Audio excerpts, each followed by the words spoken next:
Stop scrolling.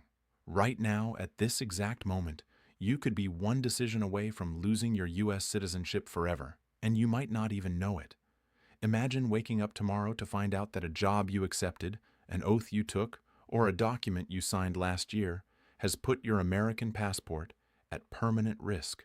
No warning, no second chance, just gone.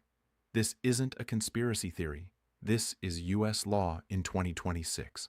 And by the end of this video, you'll discover 7 shocking legal reasons your citizenship can be taken away, including one that 97% of Americans have never heard of. If you care about your future in this country, you cannot afford to miss what comes next. Right now, somewhere in the world, there is an American citizen who has no idea they may already be on a path that could cost them their U.S. passport forever. They believe their citizenship is permanent, unshakable, guaranteed for life. But the truth is far more complicated. Under U.S. law, there are real, legal, and fully enforceable ways a person can lose American citizenship, even after holding it for decades. And many people don't discover this until it's too late. Imagine living abroad, making what seems like a harmless decision, taking a job, joining a program, signing an oath, and later finding out that single action put your citizenship at risk. Imagine believing you are protected by the Constitution only to learn that your own choices can undo that protection. This isn't fear-mongering. This isn't speculation. This is grounded in actual U.S. law that exists right now in February 2026. Today, you're going to learn about 7 shocking but completely legal reasons someone can lose U.S. citizenship. Some of them are obvious, others will surprise you, and a few might make you rethink decisions you've already made or are planning to make. If you are already a U.S. citizen, this information could help you avoid a life-changing mistake. And if you are a green card holder working towards citizenship, understanding these rules is just as important because becoming an American is only part of the journey. Knowing how to keep that citizenship is the other half. By the end of this video, you will clearly understand what actions can put citizenship in danger, how the government evaluates those actions, and most importantly, how to protect yourself from ever facing this nightmare scenario. What you're about to hear could change the way you think about American citizenship forever. Hi, I'm Edward. And if you care about your immigration status, your legal future, and your rights in the United States, you're in exactly the right place. Every day, I break down complex immigration and citizenship laws into clear, simple, real-world information so ordinary people can understand rules that often feel overwhelming and confusing. Too many people assume that once they become American citizens, nothing can ever take that status away. Unfortunately, that assumption isn't always true. U.S. citizenship is one of the strongest legal protections in the world, but it is not completely untouchable. There are specific situations written directly into federal law that can result in losing it. Most Americans never think about these rules until they are suddenly affected by them. That's why this conversation is so important. Whether you were born in the United States, naturalized years ago, or are currently on the path to becoming a citizen, understanding how citizenship can be lost is just as essential as understanding how it is gained. In this video, I'm going to walk you through each of the 7 legal reasons, step by step in plain English, with practical examples so everything is easy to follow. We'll also talk about a powerful legal principle that protects most citizens from losing their status. A principle that runs through every part of this topic. My goal is simple: to make sure you never accidentally put your American citizenship in jeopardy because of something you didn't know. So, take a deep breath, stay with me, and let's start unpacking what every U.S. citizen and every future citizen needs to understand. Before we jump directly into the 7 reasons, there is something extremely important we need to understand first. Not all citizenship loss happens the same way. Under U.S. law, there are actually 2 completely different legal paths through which someone can lose American citizenship. The first path is called denaturalization. This applies only to people who became citizens through the naturalization process. Denaturalization happens when the government proves in court that a person obtained citizenship illegally, usually because of fraud, lying on an application, or hiding critical information during the immigration process. That is a serious legal procedure initiated by the government. But that is not what we are focusing on today. The second path, and the one we are talking about in this video, is something called expatriation, also known as loss of nationality. Expatriation is very different from denaturalization. Instead of the government taking citizenship away because of fraud, expatriation usually happens because of voluntary actions taken by the citizen themselves. In other words, citizenship can be lost not because the government decided to punish you, but because of choices you personally made. The legal foundation for all of this comes from a federal law called the Immigration and Nationality Act, specifically Section 349. That section lists the exact acts that can result in losing U.S. citizenship. But here is the most critical point of this entire video, something you must remember as we go through every reason. Under modern constitutional law, American citizenship cannot simply be taken away without your consent. The U.S. Supreme Court has ruled that the government must prove a person intended to give up their citizenship. Intent is everything. That single word intent is the key that unlocks this entire topic. Performing one of the acts on the list is not automatically enough. The government must also show that you did it with the purpose of relinquishing your U.S. nationality. This legal protection is what prevents thousands of innocent Americans from accidentally losing citizenship every year. And as we move through the 7 reasons, you will see again and again how this principle shapes every decision the government makes. Now let's begin with the first shocking reason someone can lose U.S. citizenship. This one surprises a lot of people because it seems so common and harmless on the surface. A U.S. citizen can lose their citizenship by voluntarily obtaining naturalization in a foreign country. In simple terms, if you are already an American and you later apply to become a citizen of another nation, that act can put your U.S. citizenship at risk. But this is where many people get confused. Just having dual citizenship does not automatically cause a problem. Millions of Americans legally hold 2 passports. Being born with citizenship in another country or inheriting it through parents is completely fine. What matters here is voluntary naturalization as an adult. If a U.S. citizen chooses to go through a formal process to become a citizen of another country, that can be considered an expatriating act under the law. However, once again, intent plays the central role. Under current State Department policy, the government does not assume that a person who naturalizes abroad wants to give up their American citizenship. In fact, the default assumption is usually the opposite, that the person wants to keep both. So when does this become dangerous? It becomes dangerous when the circumstances show that the individual clearly meant to abandon their U.S. nationality. For example, if someone applies for citizenship in another country and during that process makes statements rejecting the United States or declaring that they no longer consider themselves American, that can be used as evidence of intent.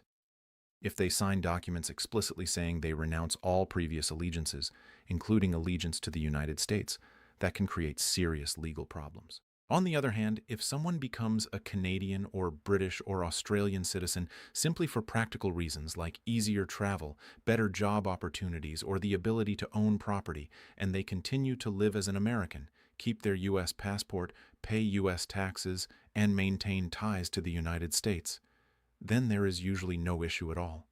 The difference between those 2 situations is not the act itself, but the intention behind it. For green card holders watching this point is especially important. When you eventually become a U.S. citizen, you may still have connections to your country of birth. You might someday consider becoming a citizen there as well. That is not automatically forbidden. But you must be extremely careful to ensure that nothing you say or sign suggests that you intend to abandon your American citizenship.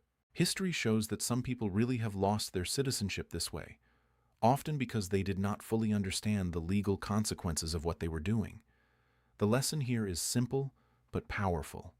Becoming a citizen of another country is not automatically dangerous, but doing it carelessly without understanding how U.S. law views that decision absolutely can be.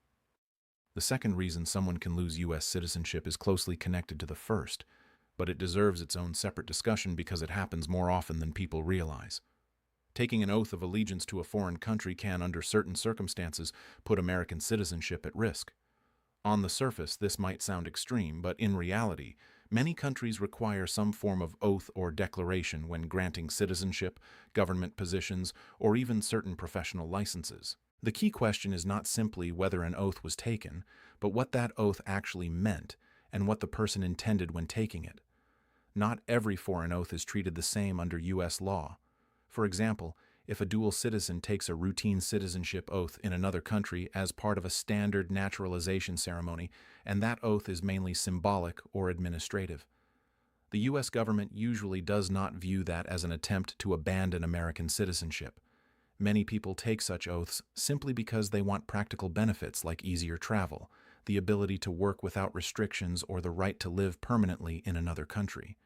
In those situations, there is typically no problem. But imagine a very different scenario. Suppose a U.S. citizen takes an oath that explicitly says, "I renounce all previous allegiances, including allegiance to the United States of America." Suppose they make public statements declaring that they no longer consider themselves American. Suppose they refuse to renew their U.S. passport and begin acting in every way like a person who has permanently rejected their U.S. nationality.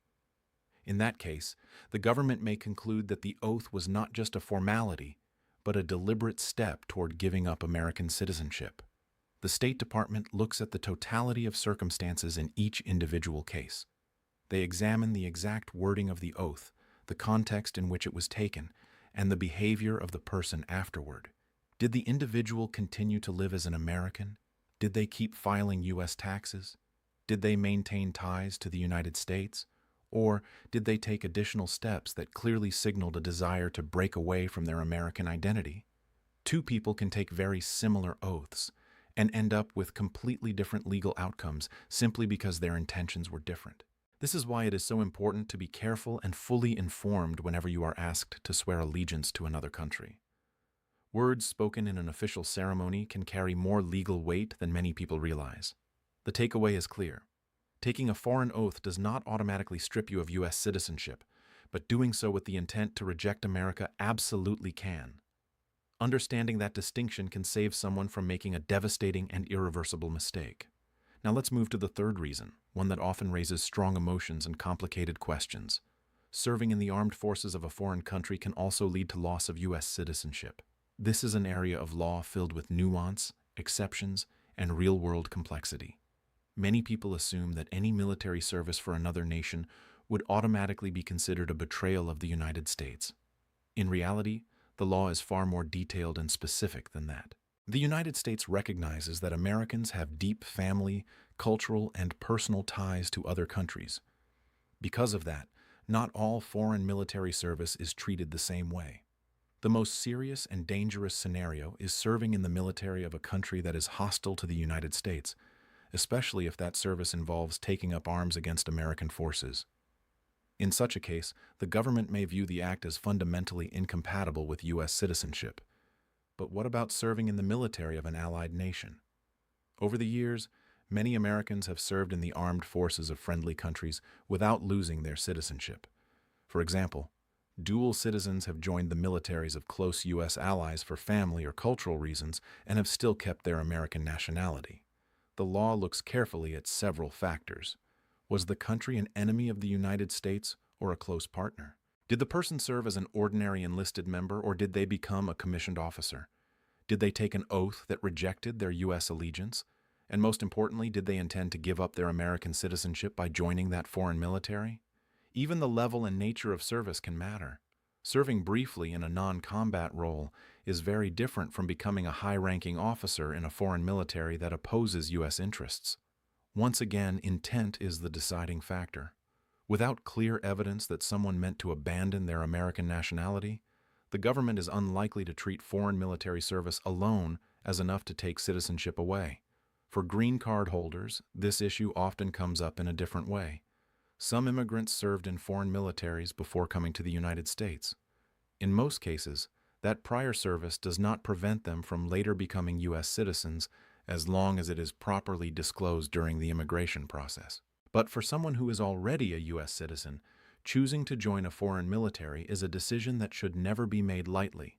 It is one of the clearest examples of an action that could potentially be interpreted as shifting allegiance away from the United States. The practical lesson is simple.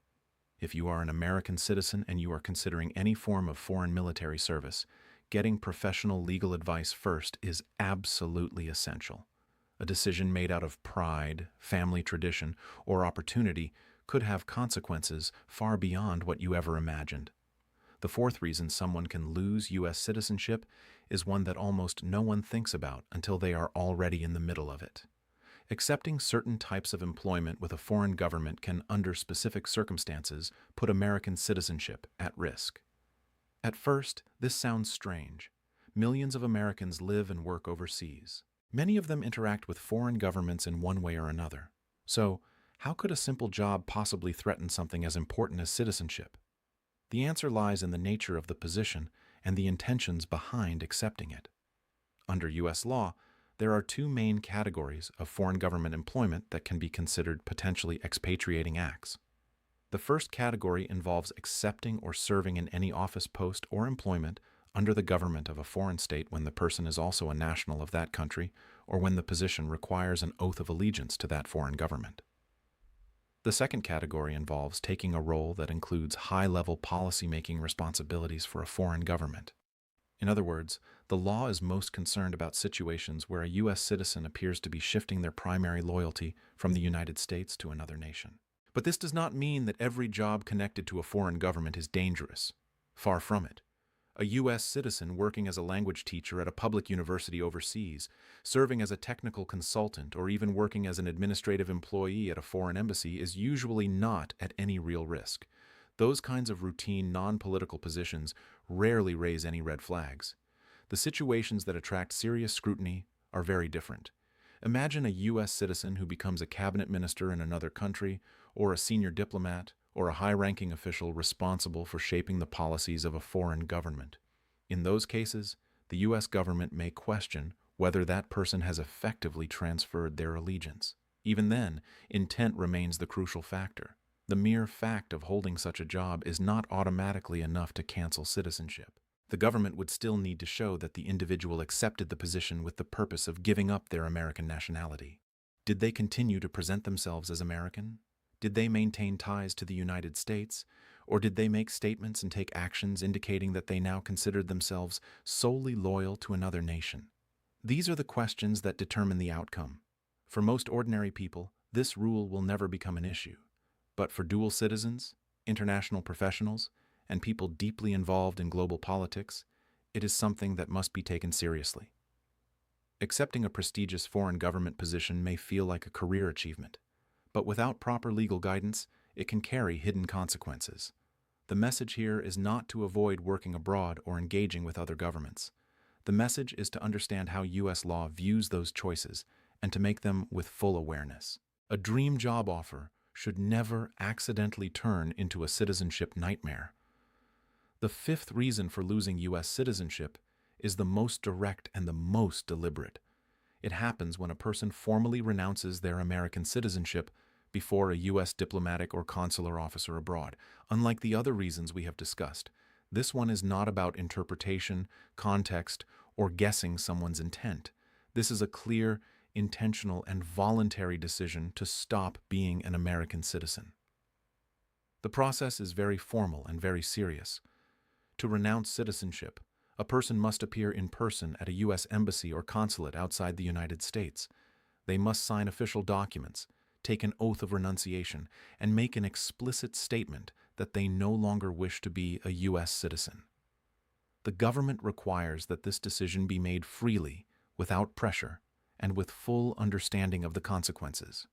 And those consequences are enormous. Renouncing U.S. citizenship is usually permanent and irreversible. Once it is done, the individual loses the right to live in the United States as a citizen, the right to vote in American elections, and the protection of a U.S. passport. In many cases, returning to the United States, even for visits, can become difficult or uncertain. There can also be serious financial implications.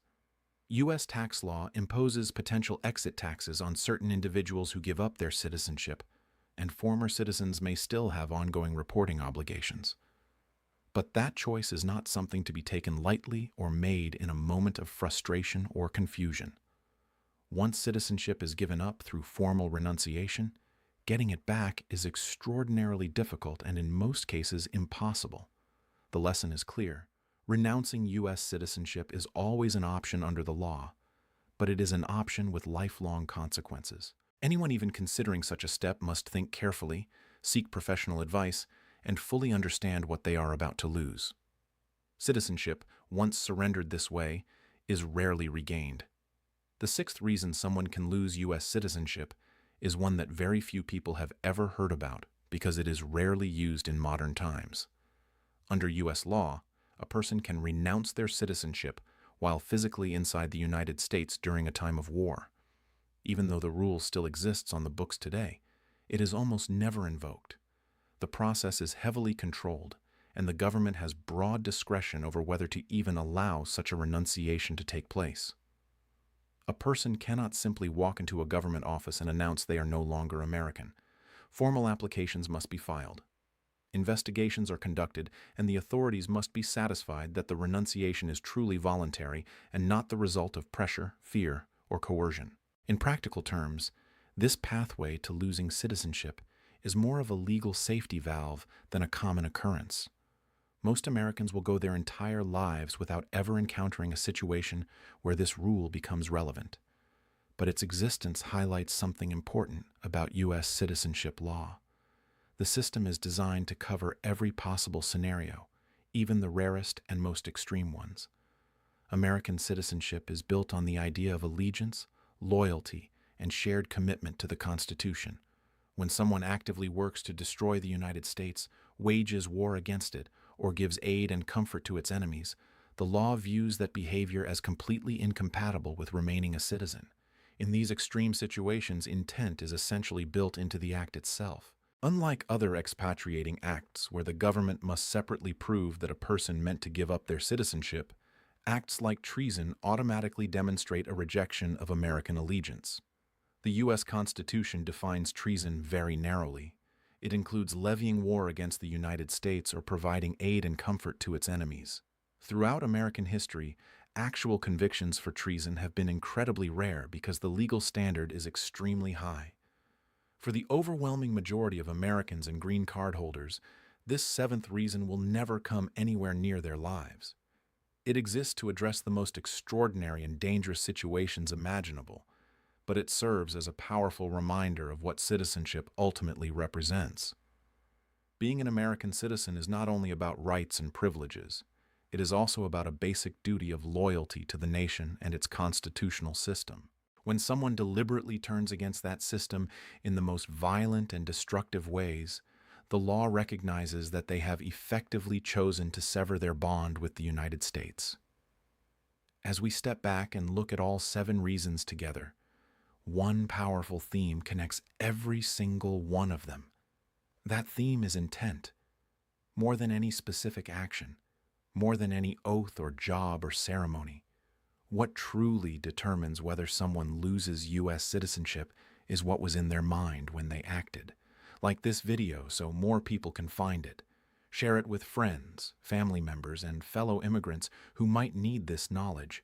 And if you haven't already, make sure you subscribe so you never miss updates about laws and policies that directly affect your rights.